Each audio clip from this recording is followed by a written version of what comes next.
We begin this hour with breaking news this Monday morning. One person is dead. Several others are injured after a hit and run crash on the water involving the Clearwater ferry.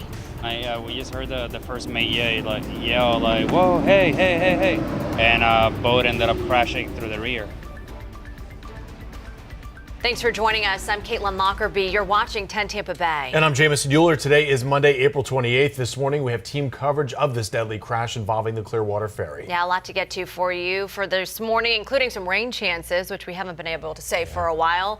But first, let's get right to our team coverage on the ferry crash. It happened just before 9 o'clock last night near the Memorial Causeway Bridge. Investigators tell us there were 45 people on board the ferry boat, including 2 crew members, when a large boat crashed into it and then took off. This is a look here at the chaotic scene right after that crash. One person died in the collision and several other people were injured, at least 6 seriously injured. We have team coverage of that crash and the ongoing investigation. 10 Tampa Bay's Christina Mendez is live at Bayfront Hospital. Yeah, with several injuries there. But first, Jenny Dean is live near the Memorial Causeway Bridge where this happened. Jenny. Yeah, it looks very different out here now. I mean, of course, very quiet, but, you know, right around 9 o'clock last night when all of their emergency crews and responders came out here, it was, as you mentioned earlier, a chaotic scene.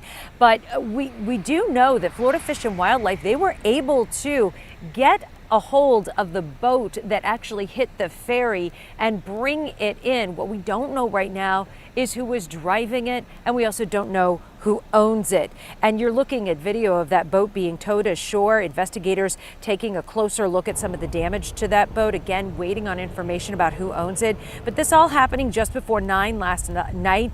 The ferry had 45 people on it. That included the 2 crew members when it was hit by the other boat that just simply drove away.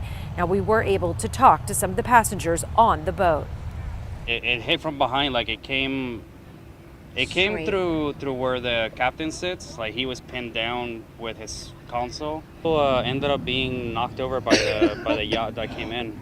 So there was a lot of injuries, you know, and I don't know, a lot of craziness happening all at once. And those passengers were on the boat with their family. And as you can imagine, with 43 passengers, 2 crew members, of those 43 people had been at the beach all day. They were having a great day, ready to get back to their cars, taking the ferry back to a parking area. And when all of this happened, so it had to be a very terrifying and very scary scene. We can tell you now that Florida Fish and Wildlife, they have taken over the investigation of this scene, and they are going to be the ones that will be continuing to release any new information. Caitlin? Yeah, and Jenny, when you hear the word ferry, you typically think of a large vessel. This was a pontoon boat carrying the people, and the boat that hit it last night, witnesses were calling it a yacht. We just saw some video of it, but do we know anything about the boat itself? It is not a yacht. It appears to be a triple engine middle console boat. These are used a lot.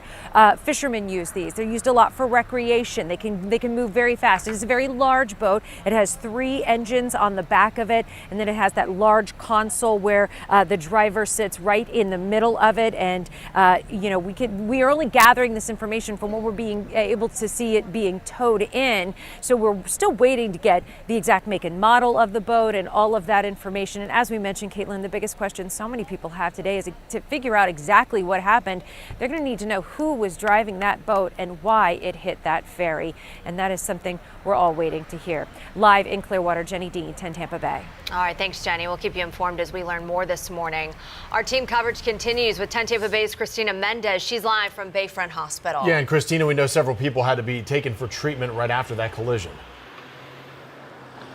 Caitlin and Jamison, at least 6 people went as trauma alerts by ambulance, 2 with med flights to area hospitals here after that collision happened. Let's take a look at the scene video as first responders got to the ground, some even going into the water to try to help people to board. They declared this a mass casualty event given the number of people and on board at the time. 10 Tampa Bay now working to confirm the conditions of at least the 6 people that we know of who were hurt. Sadly, a city spokesperson does confirmed that one person has died. Passengers, some with children on the ferry, say paramedics did waste no time getting into that shallow water to help them out. So by law, you might be wondering how exactly they go about this. Listen to what the city spokesperson has to say about how they were able to confirm everyone is accounted for this morning.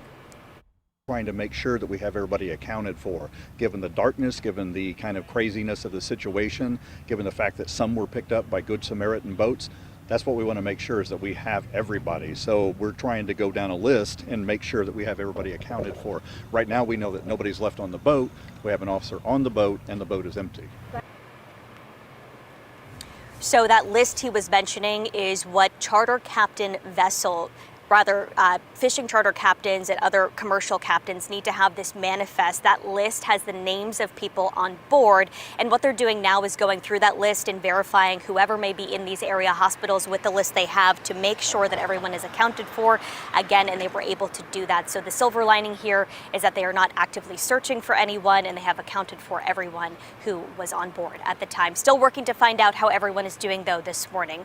Live in St. Pete, Christina Mendez, 10 Tampa Bay. Christina, thank you. The Clearwater Mayor Bruce Rector released this statement about that crash, saying thoughts and prayers are with everyone injured in that boat accident, and also commending first responders for the quick actions to save lives. Congresswoman Anna Paulina Luna, who covers Clearwater, she issued a statement last night on social media saying, quote, "Our thoughts and prayers are with the families that have been impacted by this awful hit and run. If you have any information, please report to local authorities immediately.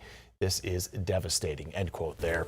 We have an extensive coverage on the Clearwater ferry crash right now on our 10 Tampa Bay app.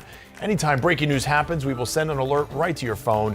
You can download it now on the Google Play or Apple App Store for free.